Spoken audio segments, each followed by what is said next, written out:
নমস্কার বন্ধুরা, আমি চলে এসেছি একটা নতুন রান্না নিয়ে। ওল পুঁই ইলিশের ঝোল। ওল পুঁই ইলিশের ঝোল রান্না করতে কি কি উপকরণ লাগছে একটু দেখে নিন।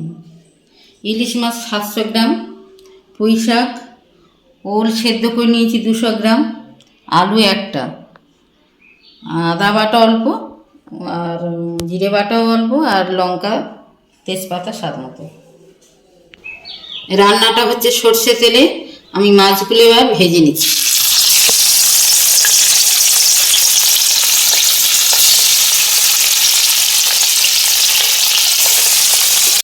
ইলিশ মাছটা ভেজে নিয়েছি, তেল গরম হয়ে গেছে, কালো জিরে ফোড়ন দিয়েছি। এবার আলুটা ভেজে নিচ্ছি।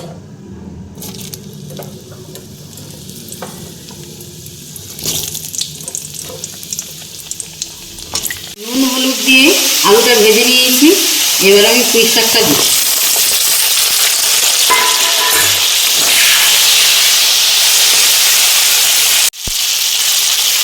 এবার আদা বাটাটা দিয়ে দিচ্ছি।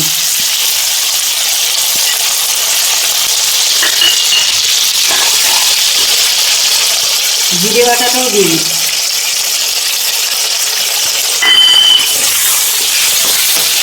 এবার সেদ্ধ করা ওলটা দিয়ে দিলাম। এবার একটু ভেজে নেব। এবার লঙ্কা তেজপাতাটা দিয়ে দিলাম।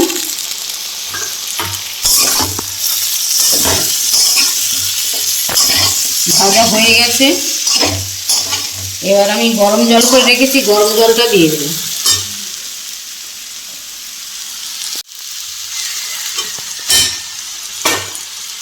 গরম জলটা দিয়ে দিচ্ছি।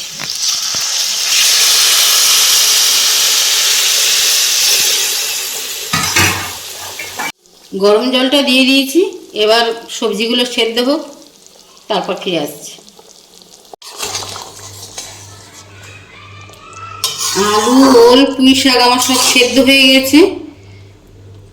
মাছটা, আবার ইলিশ মাছটা যে ভেজে রেখেছিলাম, মাছটা দিয়ে দিলাম। একটু পরেই নামিয়ে নেব। ওল পুঁই ইলিশের ঝোল আমার রেডি।